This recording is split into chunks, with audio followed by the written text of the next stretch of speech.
لبيك اللهم لبيك لبيك لا شريك لك لبيك إن الحمد والنعمة لك الملك لا شريك لك لبيك اللهم لبيك لبيك لا شريك لك لبيك إن الحمد والنعمة لك الملك لا شريك لك لبيك اللهم لبيك لبيك لا شريك لك لبيك إن الحمد والنعمة لك الملك لا شريك لك لبيك اللهم لبيك لبيك لا شريك لك لبيك إن الحمد والنعمة. Assalamu alaikum wa rahmatullahi ta'ala wa barakatuhu. Hello and welcome to another edition of the program As You Answer the Call, a public enlightenment presentation on the activities of the National Hajj Commission of Nigeria, NAHCON. I am Fatima Umar Hadeja, your guide on the program. Tonight, airlift of Nigerian pilgrims for the 2019 Hajj draws to a close, with the last of the pilgrims being airlifted to the Holy Land, just as Saudi government announces measures to ease the conduct of the Hajj exercise. Also on the program, we bring you discussions on the rites and rituals that are very central to the success of the Hajj. These and more coming your way shortly. Stay with us.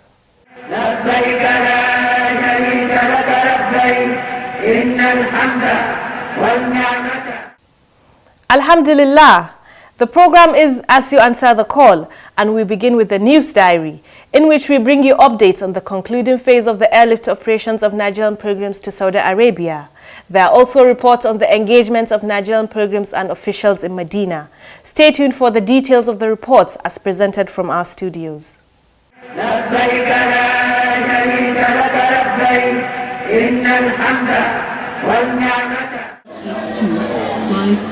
The last batch of Nigerian pilgrims and officials performing the 2019 Hajj have been airlifted to Saudi Arabia. In all, about 65,000 pilgrims were airlifted in about 86 flights involving 3 airlines, namely Max Air, Medview, and Flynas. Out of the figure, 45,000 pilgrims went through the State Pilgrims Welfare Boards, while the remaining 20 were processed and airlifted by tour operators. The inaugural flight for the 2019 Hajj took place on the 10th of July at the Umar Musa International Airport, Katsina, with the first batch of 529 pilgrims on board Max Air. Thereafter, the airlift operations commenced in full swing from the various departure points across the country. The airlift attracted top state functionaries, traditional and religious leaders who used the opportunity to appeal to the pilgrims to be good ambassadors of Nigeria while in the Holy Land. Ku jakadu ne na jihar Kaduna da Najeriya, saboda haka in Allah ya kai ku kasar Saudi Arabia lafiya, ku tuna cewa duk abin da kuka yi za a kalla a ce gashi dan Najeriya ga yayi abin kirki ko ya abin da ba na kirki ba. Za a ce dan jihar Kaduna ya abin kirki ko bai yi abin kirki ba. Ibada ne ya kai ku, a yi kokari a sa ido akan abin da ya kai ku, kuma a yi ma shugabanmu Janar Buhari addu'a, a yi ma Najeriya addu'a, dukkan muna a yi mana addu'a.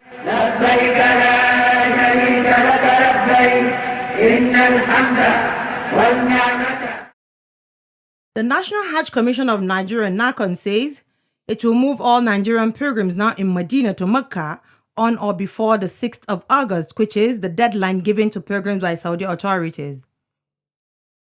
NAHCON Medina coordinator Ahmed Mekari stated this in an interview in Medina. He says Nigerian pilgrims yet to visit Medina will do so after the Arafat.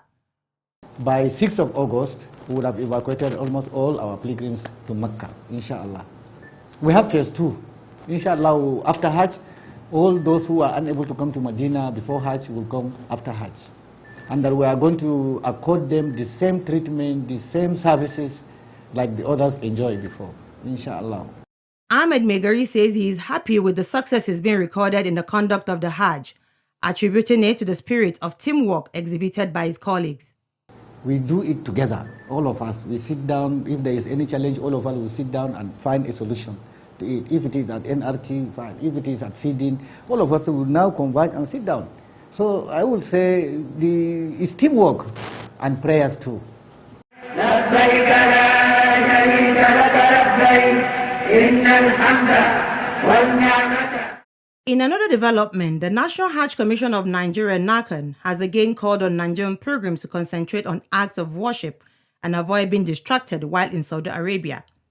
In a statement, the head of public affairs of the commission, Hajia Fatima Sanda Usara, stressed the need for them to follow instructions and respect the rules and regulations of Saudi Arabia, especially on crowd control. The commission further advised Nigerian pilgrims not to join any group that plans to violate Saudi Arabia's Hajj guidelines, saying that, in the event of this happening, patriotic Nigerians should not hesitate to report such persons to their state officials or to call NAHCON helpline on this number, 92-000-8251. It also reminds pilgrims not to display banners or pamphlets with political inscriptions on tents in Muna, buses, and hotels. Only Islamic literature, it said, are allowed to be carried and called on Islamic scholars to guide pilgrims elaborately on this matter. لبيك لا شريك لك لبيك إن الحمد والنعمة. Meanwhile, officials of state pilgrims welfare boards have expressed satisfaction with the conduct of Nigerian pilgrims in Saudi Arabia. Imam Tajuddin Muhammad Adigun and Liman Suleiman Idris, who stated this in Medina, said, Nigerian pilgrims are truly living up to the call to be good ambassadors of Nigeria while in the Holy Land. I think we are getting it better because a number of them are very matured. They adhere strictly to the commandments and the instructions of the officials. When you come to where they are taking their meals, you find out that they are orderly. The lines are very orderly. Those who are given the food to are very matured. When you come to accommodation too, it is commendable. When you talk of they are going to Haram, you find out that in good number of them are always in the mosque. Ba mu samu mutum daya wanda ya kawo na wani abu wanda za a bi a shaba ga wuga tafiya. Dukkan alhazai da suka iso na jihar Sokoto sun zanwa jaikadu na gari, wakilai na gari, wakilai na gari, jaikadu na gari, waɗanda ka kula da haƙƙin Najeriya gaba ɗaya. لبيك لا شريك لك لبيك إن الحمد والنعمة. And finally, 143 staff of the National Hajj Commission of Nigeria, NAHCON, have completed a 5-day training program at the Citizenship and Leadership Training Center, Sherry Hills, Jos. The program, which was designed to prepare participants on how to cope with the challenges of Hajj operation, focused on the following areas: leadership and responsibilities, conflict management and resolutions, time management, and stress management, among others. In a message at the closing ceremony of the training program, NAHCON Chairman Barrister Abdullah Mukhtar, who was represented by the Assistant Director in charge of training, Alhaji Gafar Odunla Babatunde, urged the participants to imbibe the lessons learned for the good of NAHCON. The Director General of the Citizenship and Leadership Center, Joshua Bawa, who was represented by the Coordinator of the Center, Abdelmumin Maimako, also spoke in the same vein. Just in case you missed out, you are watching As You Answer the Call, a public enlightenment program on the activities of the National Hajj Commission of Nigeria, NAHCON. Earlier on, we had reports on the concluding phase of airlift operations of Nigerian pilgrims for the 2019 Hajj. We also talked about the conduct of Nigerians in Saudi Arabia. Officials say, so far, so good. Coming next is Making the Hajj and Umrah, and we'll be telling you the story of home away from home, as Saudi chefs adapt to Nigerian cuisine to meet popular demand by Nigerian pilgrims. Stay tuned for the details. Don't go away. لبيك اللهم لبيك لبيك لا شريك لك لبيك إن الحمد والنعمة. It is dinner time at this hotel in the Markaziyya area of Medina, where pilgrims from Sokoto State are lodged. The routine here is for the pilgrims to take their seats at a fixed time in the hotel's canteen to be served. The National Hajj Commission of Nigeria, NAHCON, which has the responsibility of feeding Nigerian pilgrims in Medina, ensures that they are served 2 meals daily, breakfast and dinner. This is in tune with the agreement entered into between NAHCON and the caterers contracted to prepare and provide food to Nigerian pilgrims. This dinner is therefore a key component of the feeding arrangement. The food served is in varieties with a dominance of Nigerian dishes. This is at the instance of NAHCON and sequel to persistent demand by pilgrims to be served food with Nigerian flavor. And so, when it comes to feeding, it is a story of home away from home for many Nigerian pilgrims. They are served food close to what they have back home, such as semovita with okra or egusi soup, as well as rice with stew on some other days. Some of the pilgrims speak of their experiences, saying that they are happy with what they are getting. At least 2 square meals, everybody will get it. Yes, there's rice and beans, there is orange, banana, juice, and others. Abinci ga su nan da ma ban ma san so ma ni na gani a nan gurin a yau din nan. Saboda ga abinci wajen kala nawa, abinci kawai wajen kala 5, ga abin sha, ga menene, ga shayi, komai da komai, ga tufa, alhamdulillah gaskiya. The food gaskiya, alhamdulillah, we thank God. See meat, kind of food, many kind of food gaskiya, we get it, alhamdulillah, we thank God. Nigerian residents in Saudi Arabia are employed by Saudi service providers to cook Nigerian meals. We made sure that they hired Nigerian staff, Nigerian-based staff, but they are Saudi-based. They are even born and bred here, but because their ancestors are Nigerians, they also know how to cook it. So we made sure that they hire those kind of staff so that they get it right correctly. They know how the stew is and how thick the swallow is supposed to be for Nigerians to enjoy it. We make sure that the recipe of any meal is properly followed so that the taste, that Nigerian taste that the pilgrims yearn to taste, is available. This is a remarkable departure from the past where pilgrims relied on food vendors on the streets of Medina and Mecca for what to eat. The story is different today, with pilgrims not only eating what they want, but also getting value for their money. This is not by accident. It is the result of the meticulous planning by NAHCON as well as its adherence to the rules and guidelines laid down by the Saudi authorities for the conduct of Hajj. Part of it makes the provision for the feeding of pilgrims while in Saudi Arabia a prerequisite for the issuance of visa to pilgrims. Apart from fulfilling this requirement, NAHCON has also made adequate arrangements in assuring that Nigerian pilgrims are properly fed both in Medina and Mecca. To achieve the objective of providing Nigerian pilgrims with balanced diets, NAHCON makes it a routine to constitute a feeding committee with clear instructions of what is expected of it.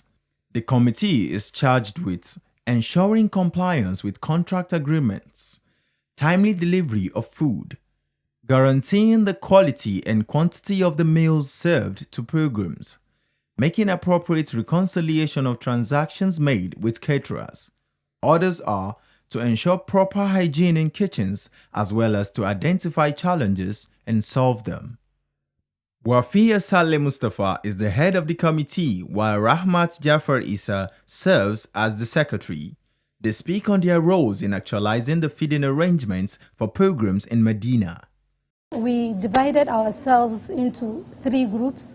Some of us inspect between 1:30 a.m. in the night for breakfast to make sure we get what we want, and then some in the afternoon we go around 2 to 4 to make sure everything is going according to plan, so that the pilgrim food will not be delayed.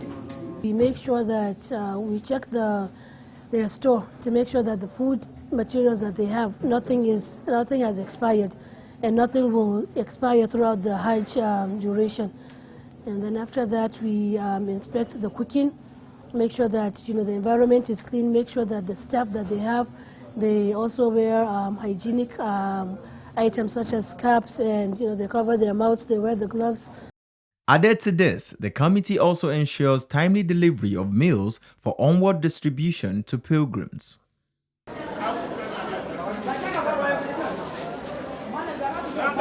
The jobs of packaging and distributing dinner packs are undertaken by these officials drawn from the state pilgrims welfare boards.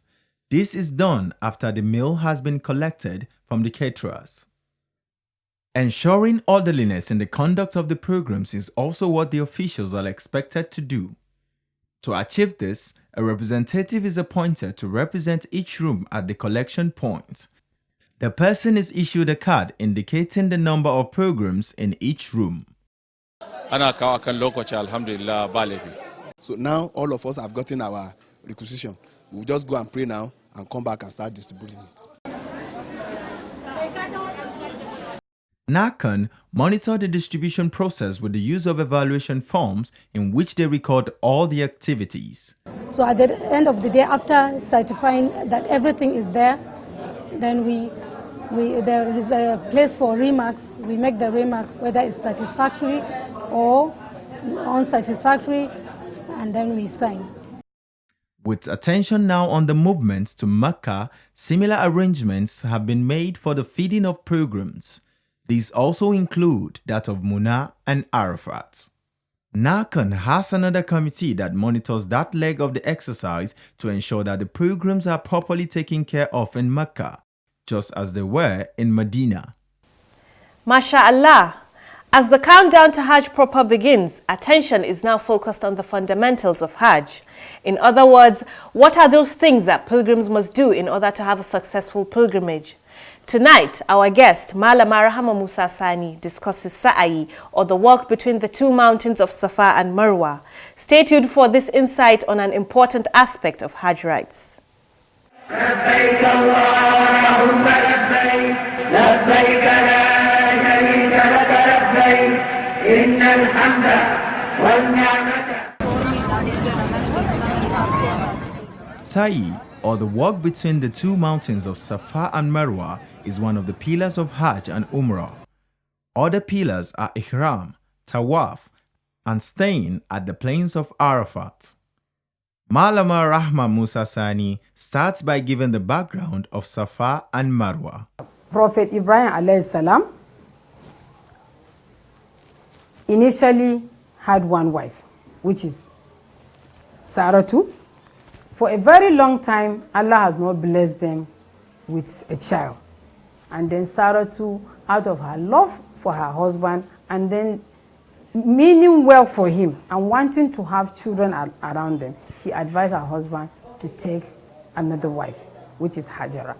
Alhamdulillah, Prophet Ibrahim alayhi salam married Hajara, and Allah blessed them with a son, which is Prophet Ismail alayhi salam.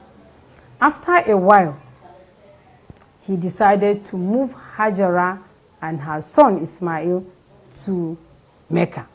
And he went and settled them in the same place where we are now doing Sa'i. He left them there.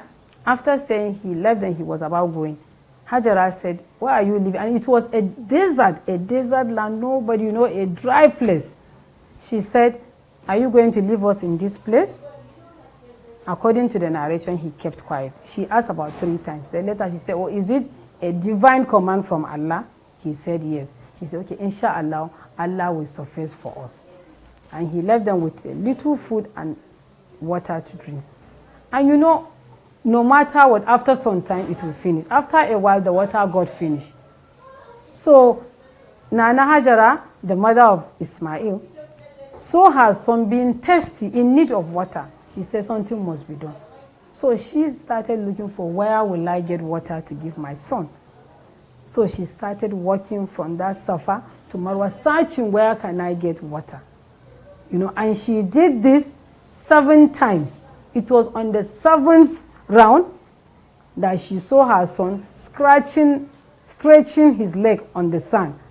And from nowhere, Allah subhanahu wa ta'ala brought Zamzam water from there. So she said, Allahu Akbar. And she came and she brought her container and she started packing this water for it to be used for her son. And this is the story of the rationale behind this. And from there, Allah subhanahu wa ta'ala commanded Nabi Ibrahim with his son to build the Kaaba. Sa'i is a pillar of Hajj. Whoever is not able to perform it, his Hajj is null and void. How are pilgrims supposed to perform Sa'i during Hajj or Umrah? The commencement of Sa'i, you are supposed to start from Safa. Safa is the beginning of Sa'i. By the time you get into Safa, as you are leaving Tawaf, that's the Tawaf, you finish, you perform your prayers, you have taken your Zanzam, then you walk towards Safa. You're supposed to do your takbir 3 times. Allahu Akbar, Allahu Akbar, Allahu Akbar. La ilaha illallah wahdahu la sharika lahu lahul mulku wa lahul hamdu wa huwa ala kulli shay'in qadir. La ilaha illallah wahda anjaza wahda wa nasara abdahu wa hazamal ahzaba wa'ada. You should do this 3 times. Then do any dua that you want. So by the time you get to Marwa, you have done 1 thing. By the time you come back to Safa, you have done 2 rounds. You stand, you do the same thing again. Look at the Qibla, which is the Kaaba. Do your Kabbalah 3 times. Do this dua 3 times, and then walk back to Marwa, making 3. You do the same, come back to Safa, 4. Go back to Marwa, 5. Come back to Safa, 6. Go back to Marwa, 7. Meaning the starting point is at Safa, and then you end at Marwa. By the time you finish, then you raise your hand, you ask Allah for anything you want. What is the Islamic position when one performs Sa'i more or less than the recommended 7 rounds? It's better if you are in doubt to do more than to do less. But purposely, without any reason to add, is not allowed. And that is why having the knowledge of Hajj is very, very important. Unfortunately, you see some people going to Hajj without the knowledge, and instead of them to do 7, they will end up doing 14. They think that the way that they are doing Tawaf around the Kaaba to make it 1, they think that the same thing with Sa'i should be like that. And you see, they will be exhausted, they will be tired, and at the end you do something that is not according to Sunnah. So this knowledge is important.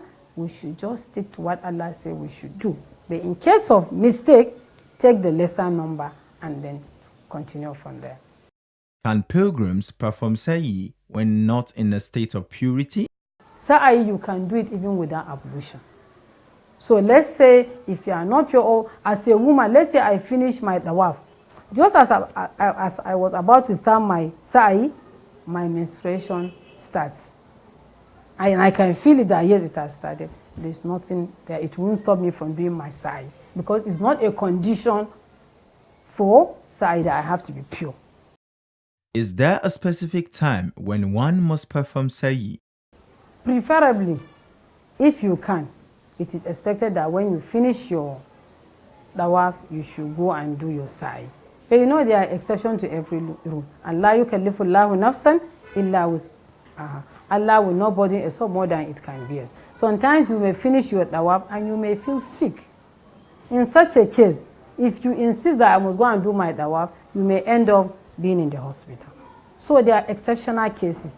If due to illness or any genuine reason you defy your Sa'i, fine. But without genuine reason, it is better. Most of your life is not in your hand. Kullu nafsin za'iqatul maut. How are you sure that you will reach the next minute? Every soul shall taste death.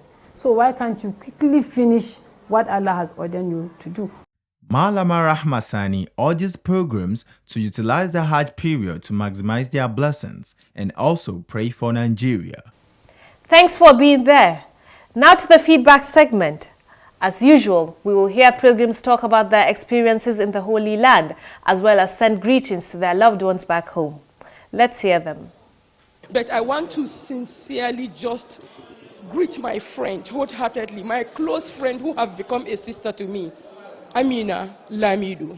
Hajia Amina Lamidu, wherever you are, I'll keep praying for you. To kuma muna mai fata Allah kawo mu gari mai tsarki, kowa da kowa Allah kawo shi lafiya, Allah ya sa gudanar da wannan aikin a cikin lafiya, Allah kuma mai da mu gida lafiya.